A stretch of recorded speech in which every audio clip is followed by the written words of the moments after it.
चलो दोस्तों, अब बारी है बॉडी लैंग्वेज की ऐसी धांसू क्लास की, जहां आपका शरीर बोलेगा और लोग बिना कुछ कहे समझ जाएंगे कि बॉस, इस बंदे में तो दम है। क्योंकि कभी सोचा है, इंटरव्यू में आप बोले आई एम कॉन्फिडेंट और आपकी टांगे कांप रही हों, तो सामने वाला बोलेगा भाई तेरे लक्षण तो कुछ और बता रहे हैं। नमस्ते दोस्तों, मैं समरीवाली आप सभी का तहे दिल से स्वागत करती हूँ। आज हम सीखेंगे लेखक एलन पीज और लेखिका बाबरा पीज की किताब the definitive book of body language से, जिसमें लेखकों ने बताया है कि इंसान चाहे इंटरव्यू में हो, शादी के मंडप में हो या व्हाट्सएप स्टेटस पर सिंपल लाइफ लिखे, अगर उसकी बॉडी लैंग्वेज गड़बड़ है तो दूसरों के सामने भांडा फूट जाता है। इस किताब में रिश्तों को, बिजनेस मीटिंग्स को और यहाँ तक कि सास बहू के रिश्तों को भी चमकाने के टिप्स दिए गए हैं। आइए जानते हैं। लेखकों की पहली सोच, शरीर बोले तो सच बोलेगा। एलन और बाबरा कहते हैं कि शब्द झूठ बोल सकते हैं, लेकिन हाथ पैर और चेहरे के हाव भाव नहीं। जैसे आप घर में बोले मैं खुश हूँ और चेहरा ऐसा लगता हो जैसे शाहरुख का मैं हूं ना वाला इमोशनल सीन, तो मम्मी समझ जाएंगी बेटा नौकरी में कुछ गड़बड़ है। यही वजह है कि पुलिस पूछताछ में भी शख्स की आंखें और हाथों की मूवमेंट पर ध्यान दिया जाता है। जुबान बोले या न बोले, शरीर सब बता देता है। लेखकों की दूसरी सोच, हाथ की पोजीशन आपकी पोल खोलती है। अगर आप बातचीत करते वक्त हाथ बांध के खड़े हैं, मतलब आप डिफेंसिव हो। जैसे स्कूल में जब प्रिंसिपल बुलाए और बच्चा हाथ बांध के सामने खड़ा हो, तो मास्टर साहब भी बिना पूछे समझ जाते हैं पकड़ा गया तू बेटा। और जब कोई दोनों हाथ फैलाकर बात करे, जैसे सलमान भाई का स्वैग से करेंगे सबका स्वागत, या फिर एसआरके का टिपिकल स्टाइल, तो मतलब वो बंदा ओपन और कॉन्फिडेंट है। लेखकों की तीसरी सोच, आंखों की भाषा सबसे पावरफुल भाषा है। अब सोचिए, जब अमिताभ बच्चन सिर्फ आंखें तरेरते हैं तो सामने वाला कांप जाता है। यही ताकत है आंखों की।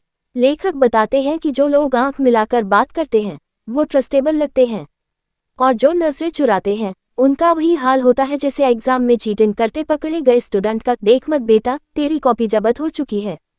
लेखकों की चौथी सोच, बैठने का तरीका भी राज खोलता है।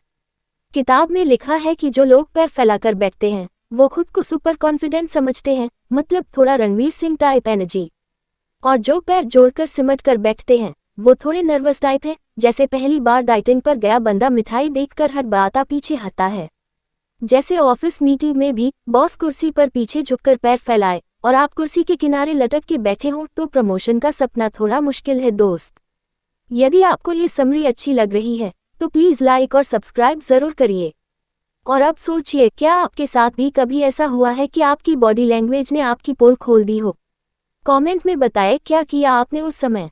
चलिए बढ़ते हैं आगे। लेखकों की पांचवी सोच, स्पेस यानी दूरी का मतलब समझिए। दोस्तों, किताब कहती है कि हर इंसान के पास एक पर्सनल स्पेस होता है, उसमें जबरदस्ती घुसना मतलब सामने वाला अलर्ट मोड में चला जाएगा। जैसे ट्रेन में जब कोई सिर पर आकर खड़ा हो जाए तो हम सोचते हैं भाई सीट तो दूर, सांस भी मत लेने दे रहा है। इसीलिए बातचीत में थोड़ा दूरी बनाकर रखो ताकि सामने वाला कंफर्टेबल महसूस करे, न बहुत दूर की वो बोले भाई इधर आके बोल, और ना इतना पास कि वो सोचे मास्क लगाओ क्या। तो दोस्तों, एलन पीज और बाबरा पीज की ये धमाकेदार किताब हमें सिखाती है कि आपकी बॉडी लैंग्वेज ही असली इंटरव्यू लेती है, रिश्तों में भी, बिजनेस में भी और सोशल मीडिया पे भी। बोलना जितना जरूरी है उतना ही जरूरी है सही ढंग से खड़ा होना, देखना, मुस्कुराना और हाथ पैर चलाना। और हाँ, ये तो बस ट्रेलर था। पूरी किताब पढ़िए दोस्तों, लिंक डिस्क्रिप्शन में है, जो बनाएगा आपको रिश्तों का हीरो और मीटिंग्स का सुपरस्टार। बोलिए दिल से, पढ़िए दिमाग से और मुस्कुराए पूरे मुंह से।